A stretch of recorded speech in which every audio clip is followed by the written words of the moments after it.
क्या हमने कभी गहराई से इस बारे पे विचार किया कि कोर्ट की कार्यवाही इतनी लंबी क्यों चली जाती है? ऐसे कौन से काम हैं जिन्हें करके हम अपने केस को जल्दी से जल्दी फैसला करवा सकते हैं? ऐसी कौन सी जिम्मेदारियां हैं जिनसे हमें भागना नहीं चाहिए?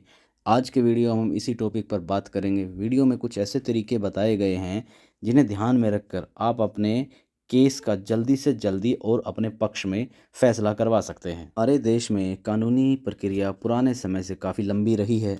ऐसा नहीं है कि सरकारों के द्वारा प्रक्रिया को शॉर्ट करने का प्रयास नहीं किया गया।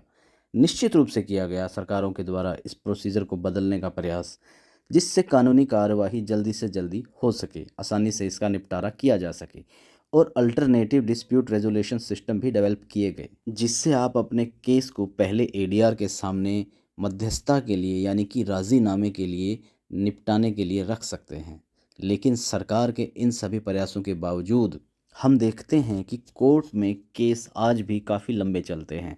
तो फिर उनके पीछे क्या कारण है?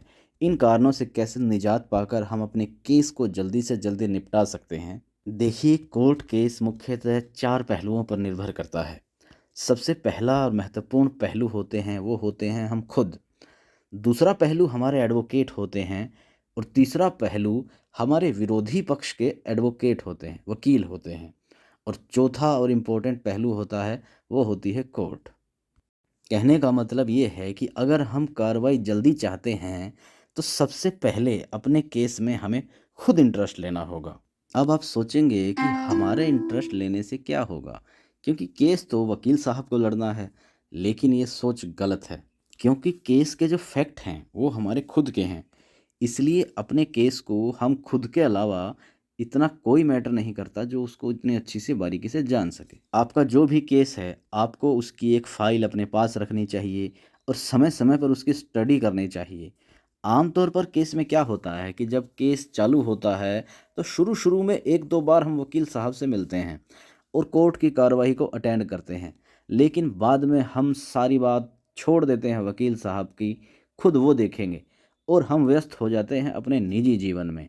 और फिर जब तक वकील साहब का बुलावा नहीं आता तब तक हम उस केस के बारे में कुछ सोचते ही नहीं हैं। केस के बारे में उसको ढीले बस्ते में डाल देते हैं।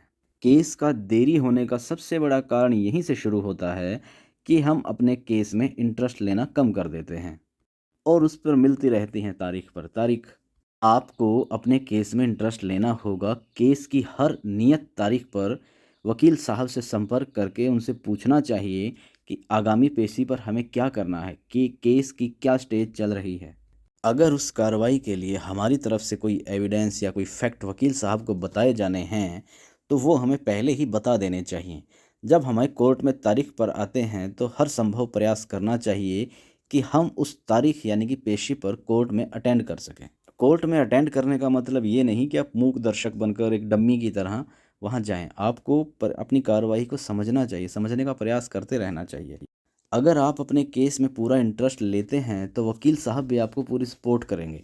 ऐसे में केस में पूरी जान लगा देंगे। दूसरी बात ये है कि वकील का चुनाव करने में यदि हम गलत डिसीजन ले लेते हैं तो हमारा केस मजबूत होने के बावजूद कोर्ट में हम जीत नहीं पाते।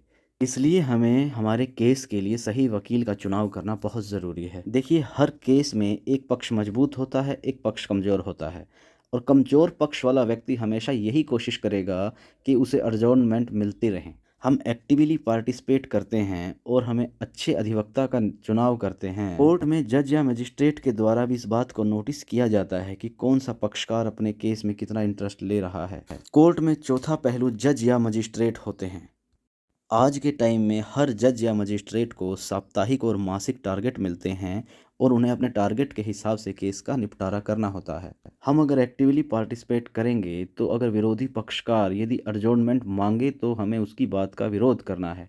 ऐसा करने से हमारे केस में फैसला जल्द होने की संभावना काफ़ी बढ़ जाती है। इन चारों पहलुओं का हमें ध्यान रखना चाहिए और सबसे ज़रूरी, हमें अपने केस में एक्टिवली पार्टिसिपेट करना चाहिए।